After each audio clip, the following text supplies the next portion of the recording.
Hey everyone, me Kevin here. There has been a lot of hype surrounding Tesla's Battery Day coming up this Tuesday. In this video, I'm going to do a very simple roundup of what is going on, and we're going to do that in such a way so that you do not need a chemistry degree or PhD to understand what the heck is going on. Then I'm going to talk about what the implications are of what could happen this Tuesday. And then we're going to make a recommendation on whether or not to buy Tesla stock, sell Tesla stock, what am I doing, and what do I think about the stock, and what Tuesday means for the stock long run. We're going to do all of that in this video. After all, remember, Elon Musk told us this is going to be very insane. We'll leave that conclusion up to you though, and probably we'll just wait for Tuesday for that. But in the meantime, let's set some expectations about what we should do before Tuesday. We're gonna hit the flow chart here, and while I pull up the flow chart, make sure you go down to the link below and get a free stock worth up to $1,600 by depositing just $100 with Webull. They will give you a free stock worth up to $1,600, and of course, get your life insurance in as little as 5 minutes via the link down below. Okay, let's go ahead and hit the news roundup surrounding Battery Day. So we know that Battery Day is on the 22nd, and it follows the Tesla annual shareholder meeting. Which will be held on the 22nd as well. And you can watch the event by going to tesla.com/2020 shareholder meeting, and they'll have a live stream there. I'm sure there'll be plenty of live streams on YouTube as well. As far as some of the rumors that we have for Battery Day, let's start with the actual batteries themselves. What we're expecting based on leaked pictures and rumors and all of these crazy things and ideas and math and cylinder volumes and calculations and all this crap, everything just put together. Here are the bottom lines. We're expecting a potential larger battery. And this could potentially be a more efficient battery if they deal with the heat that would build up in a larger battery. Larger battery, more energy, more potential heat. But if they 4 to 5x the size of this battery, and they managed to reduce heat by potentially using a tabless design and making some other changes, then it's possible they could have as much as 10 to 15x power per battery cell or per battery unit, which could be incredible. There's also a rumor that potentially the new battery packs will be designed with a moduleless design. See, right now you kind of have batteries that go into these plastic modules, and then you take these plastic modules and you stick them in the car's battery pack. Well, if you eliminate the plastic module, you just basically have a larger cell that plops right into the car's battery pack. Boom! You've just reduced the amount of parts needed in manufacturing. You've sped up manufacturing. You've reduced the weight of the overall vehicle, and you are overall making the car weigh less, which means you potentially have longer range with a more powerful battery, which again means longer range. So you get sort of this compounding effect going on. There's also talk about this new battery that's coming out potentially being made up of a different chemistry. There are rumors that maybe they're going to go with a dry technology versus a wet battery technology. And I'm not a chemist, and even if I was, I'm not going to go into it here. Bottom line, think faster production time, more efficient production for a better, bigger, and higher quality, longer lasting battery that they can make faster, which hence the rumored name Roadrunner Project, or the potential that Tesla will have these new Roadrunner lines at their gigafactories that could produce these batteries really dang fast, way faster than previously. There's also a slight suggestion that we may be moving to a Cobalt-free battery. This is something that Elon has mentioned in the past, that was a longer-term goal. And this reduces costs, but also eliminates human rights concerns, at least in part because 60% of cobalt right now is mined in Congo, and there are some serious child labor implications for that. In fact, Apple and Google were sued over exactly that. So Roadrunner Production, again, that's just the nickname, faster, more scalable. If they come up with this technology, they could really copy and paste this over to different gigafactories and spread that technology, basically making the batteries on site at different battery or gigafactories throughout the world. Remember, we've got Giga Shanghai, we've got Giga Berlin, we've got the Gigafactory in Austin, Texas coming, we've got the Gigafactory in Fremont, and right now we do have a battery facility in Nevada, but if they can have a Roadrunner assembly line at every Giga facility, then they don't have to ship the batteries around, just put them together there. could be a brilliant way to reduce transportation costs and increase the efficiency of, well, we produce the batteries here, we put them in the car here, boom, we're done. That takes a lot of steps out of the production and eliminates potential delays. Not a terrible idea. They also acquired Maxwell Technologies, and some say that this company had the technology to come up with dry electrodes and ultra capacitors, basically making things faster and last better and being able to, well, have more power or charge coming out of these batteries than ever before.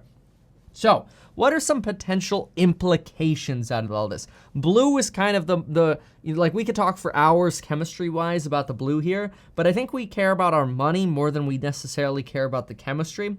So let's talk implications and let's spend some more time there. Yellow, implications. First implication of a potential better, stronger battery is maybe seeing what has been rumored as a plaid Model S or maybe even a Model X.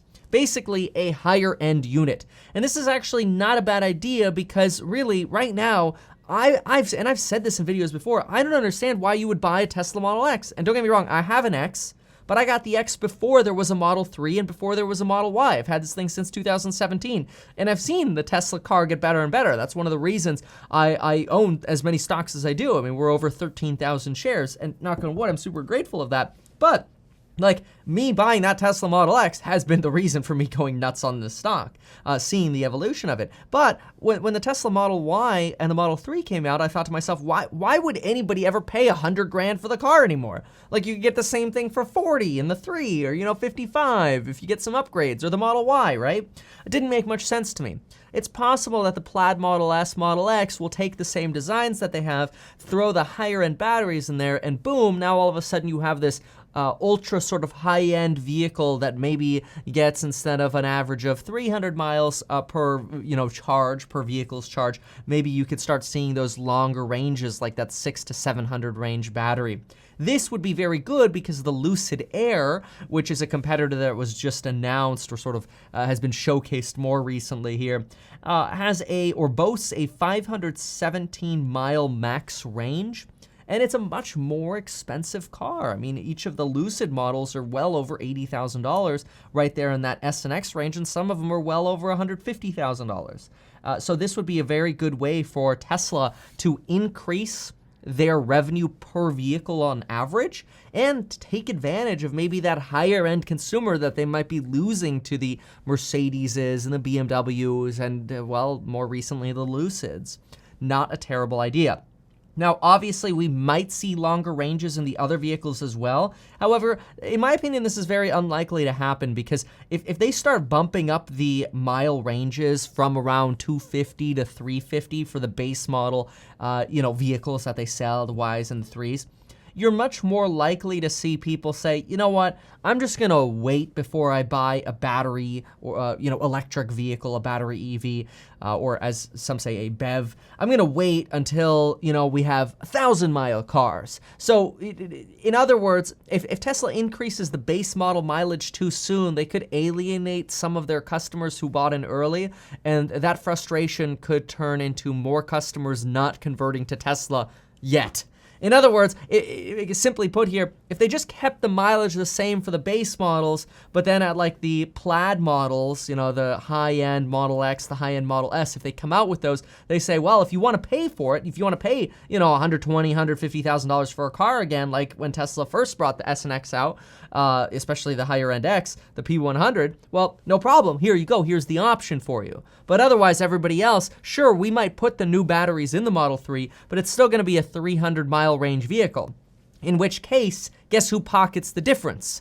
Tesla does. Tesla puts more profit in their pocket if they have a more efficient battery without people necessarily getting much more range. So increasing that margin is a very huge factor for battery day. It's not so much a matter of, changing the Model 3 from what it is now to something it's not.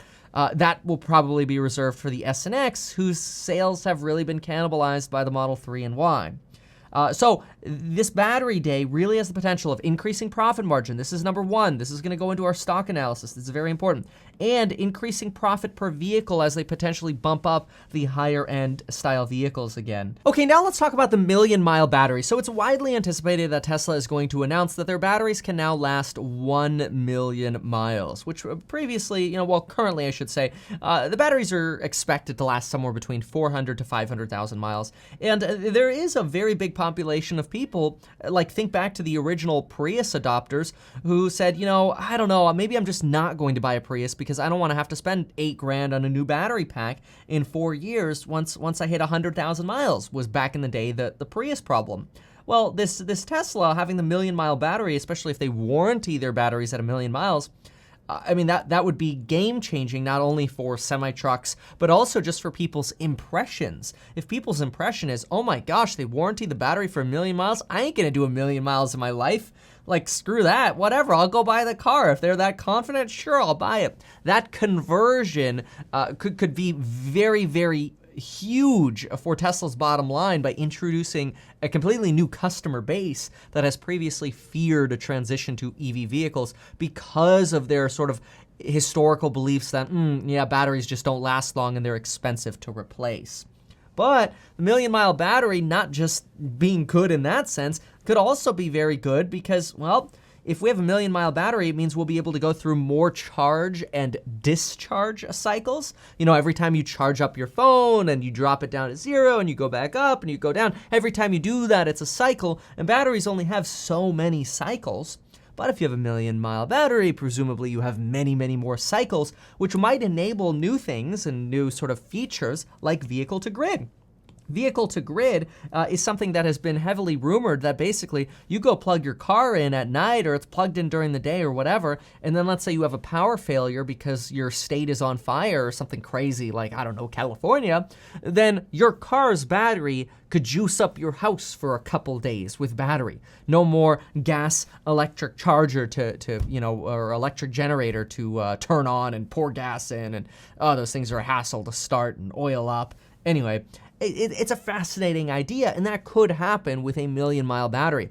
But not just that. Certainly the new battery technologies and chemistries will help with that. But also, think about robo-taxis. See, if we start, here, I'm sitting recording this video. If I sent my car out to go do Uber and Lyft for me because there was now full autonomy available, and my car could go pick people up who request a Tesla taxi on their iPhone or their smartphone or whatever, and they say, well, I want to go downtown. Perfect. They punch in the address. My car drives from here, picks them up, drops them off, and comes back here. That's cool. I like that because I'm going to get some additional revenue from this car now. But it's also going to come with this downside that my car is going to have a whole lot more miles on it. And especially if I'm worried about batteries wearing out, I might be less inclined to introduce my car to the robotaxi fleet. Well, hey, if we've got a 1 million-mile battery, maybe I'd be much more okay with it. So that's potentially another one of the implications here for the 1 million-mile battery. Certainly better battery technology could lead to a better and stronger Powerwall. That's sort of the at-home energy storage system that they have. The big sort of backup battery you could have for your house, which again will also help if there's a power failure. Although in many areas, it's not like we deal with power failures all the time. Maybe that's more of a factor in areas that experience hurricane-related outages, like when I lived in South Florida. But even then, if I was out of power for 3 days a year, that would be rare, even in the 16 years that I lived in Florida. The Powerwall, though, could benefit from stronger batteries. Maybe they'll increase the storage capacity of these while decreasing costs, and again, increasing Tesla's energy margin. And this is something that goes into the stock's value as well, of course. Semi-truck production, obviously, bigger batteries is better for semi-trucks. And honestly, this could be the nail in the coffin for hydrogen for the time being. Sorry, Nicola. But seriously, that's one of the big things is if we could get semi-trucks to have, let's say, 1,000-mile range or something like that, and they could supercharge, say, 500 miles in a matter of an hour, oh my gosh, the battery technology could be revolutionary for long truck and sort of distance hauling. Absolutely incredible. Faster charging is also something that would be possible with larger batteries that are capable of taking a larger charge without necessarily taking as much of a toll on a battery. Right now, if you use a Tesla supercharger, you're actually doing a little bit more damage to your batteries than if you just use your regular slow charger at home. So maybe that new chemistry could change that. And then, of course, we get to competition in general with the overall broader vehicle market. And that is that if this battery technology can substantially decrease the cost of battery packs, Elon Musk might be much closer to getting to his goal of producing a $25,000 Tesla. Battery technology currently costs somewhere around $6,000 to $7,000 in a Model 3, and that's approximated. We don't know exactly what it is. The cheapest Model 3 right now is about $31,690. If they end up having the cost of their battery packs to, let's say, $3,000, or maybe they even save $3,000, well, that potentially increases their profit margin on a Tesla Model 3 by 10%. Now, of course, they could lower the cost of the car. They could introduce a $25,000 vehicle, which is probably more realistic, that rather than cutting the costs, they'll introduce maybe even that sub $30,000, say around $25,000 vehicle. This battery technology and these efficiencies certainly help get us in that direction. Big thing that's been rumored, but this is honestly probably 4 to 5 years out, is this idea that Tesla could end up creating a plane. Elon has frequently referred to a supersonic vertical takeoff plane that flies at very high altitudes where there's low air pressure and less drag on the plane itself. And this might be the battery technology that ends up getting us to the efficiency that we need to actually operate an electric plane. And these electric planes would also, of course, be significantly more quiet than other jets because, well, they're electric. Just think of electric cars versus other. Although if you break the sound barrier, you're still going to have a sonic boom. Okay, so now we have what we think sort of the rumors are. Then we have what the implications of this are. But now we need to talk a little bit about the stock price going forward and my thoughts for this. So let's go ahead and pull this up. We've got my Tesla spreadsheet here. This is the same one that I used last time. And my expectation is that by the end of 22, we could expect to see somewhere around 2.5 million vehicles produced by Tesla annually.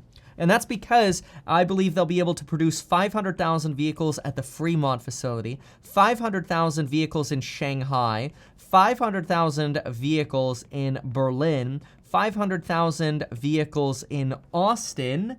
And then the expectation is that there can be as many as 1 to 2 more vehicle-producing gigafactories produced over the next 2 years. We'll see. We're not there yet. But if they just produce one more, then they can get up and running to 2.5 million vehicles per year. This is already being built. So having one more in 2 years is not unreasonable. All right. If right now, which revenue per vehicle right now is probably somewhere around $53,000 per vehicle. I'm going, and I have been going with about $50,000 just because the Model 3 has been lowering costs. So I've been lowering that revenue per vehicle number. But anyway, if we multiply revenue per vehicle times total vehicle sales, that gets us somewhere around $125 billion in revenue, right? And I've explained some of these other things, the lease revenues, the service revenues, and my metrics for these in other videos. So I won't go heavily into those right now. But what I can tell you that another thing that is very important right now is the margin.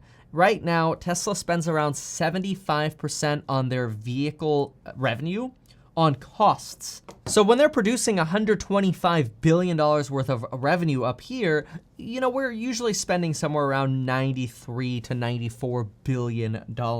But Elon Musk believes he can get this expense down to 70%.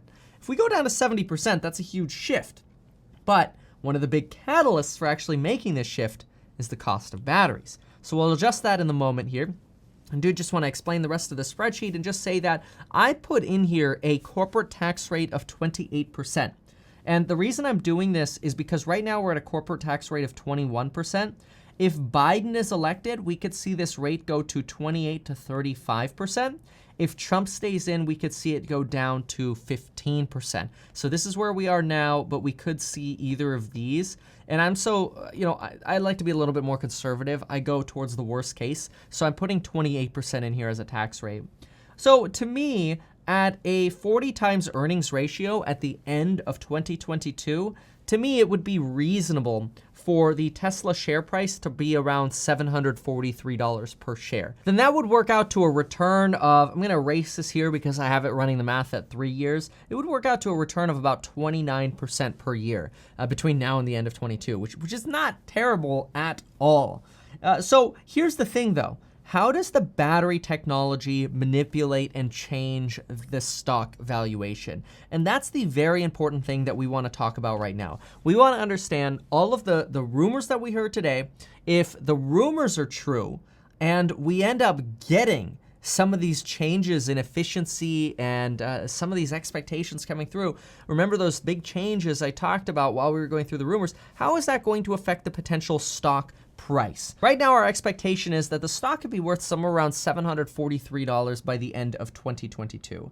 But let's go into the spreadsheet here and let's make some changes. So remember I mentioned if they come out with a plaid model of the S and X, we're going to be capitalizing on a higher cost per vehicle, or should I say revenue per vehicle audience. That is a wealthier audience who's willing to spend more on a higher end vehicle. Heck, think a Tesla Roadster is going to be more expensive. If there's certainly a Tesla semi-truck, that's going to be substantially more expensive. A plaid model S and X, those are going to be more expensive. If we just do a marginal, like a tiny change here, and we go from $50,000 per vehicle to $52,000 per vehicle. That's barely a change up, and I'm being conservative by going up with that because I do think there's going to be this, pressure to continue to lower the costs of some of the vehicles, especially if they introduce a $25,000 vehicle. This average could start getting cut down fast. So I'm not going to go super high on this. I'm just going to tick this up for the next 2 years, 2 years and like 3 months, by $2,000. So that alone takes the future share price from $743 per share to $773 per share. So that one change, changing the revenue per vehicle by $2,000, changed the possible future stock value at the end of 2022 by $40. Not bad, okay? So we were at 743, but this is the bigger thing that we want to change right here. Let's go ahead and change this margin, because if we change this margin, we should see a pretty dramatic change. Now, Elon thinks we can get to 70%. I think that's a little extreme. I do think the battery technology could help us out substantially. If we have battery packs that cost half of what they did before, we could easily see another $3,000 shaved off of margin per vehicle. And so let's say we take this margin to 72%. We give ourselves an additional 3 percentage points of margin. Because remember, this was 75%, and I'm taking it to 72% as an expense margin. That means their profit per vehicle or profit margin is around 28%. That's up from the 25% where they are now. And that's still below the 30% Elon thinks we might be able to get to long run. Well, so if I just make those two changes, that's it, increasing revenue per vehicle by $2,000 and increasing the margin or decreasing the expense margin to 72%, 3 percentage points down. And remember, I still have that not so desirable corporate tax rate in here, although that surprisingly doesn't make too terribly much of a difference. We get to a potential future value of $893 for this stock by the end of 2022, which on a present value basis over 2 years, let me just verify I have this formula at 2 years. I have it at 2 years, even though I wrote 3 years over here. Let's change that. There we go, over 2 years. That means we could see a potential return on our money of around 42% between now and the end of 2022. Now, certainly no guarantees. I mean, this could happen or Tesla could go bankrupt because Nikola takes over. I don't know. Crazier things have happened. After all, we've all been through, 9 months, 8.5 months of 2020, okay? It's been insane. So we never know exactly what's going to happen. But the reality is there are some major catalysts here to see this stock price go up. However, when should we buy the stock? What about the short term? See, here's the thing. Most events like Apple events or Tesla events are buy the rumor, sell the news. This means the market rushes in, buying the hype of the stock split or the stock Cybertruck event happens or some sort of, event comes to pass. And as soon as the event is over, the stock price ends up falling. This would not be unexpected to see, exactly that happen again for Tesla this week. Now, no guarantees. We have no idea what's going to happen in the short term. Long run, the implications of what happens on Tuesday are very, very, very important. But I think the market's very likely to shrug off Tuesday's announcement and not realize the impact that this is going to have on margin and revenue per vehicle. If Tesla introduces plaid versions and increases Tesla's profit per vehicle, and Tesla's profit margin gets better because batteries are becoming cheaper and we're still getting better efficiency out of them, this is going to be very, very good for the future of our stock potential here. But with Battery Day over, we're going to have some major catalysts gone for the stock. We're going to have S&P inclusion over because, well, that didn't happen. We're going to have the stock split hype over because, well, yeah, that did what it did. And then we're going to have the hype over Battery Day over. That does leave the potential full self-driving announcement hype that might come later this year. But there's a good chance, in my opinion, buying right before Battery Day or on Battery Day, probably not the best idea. I personally am going to hold all of my stocks that I have in Tesla, or all my shares, and then we'll see what happens on Battery Day.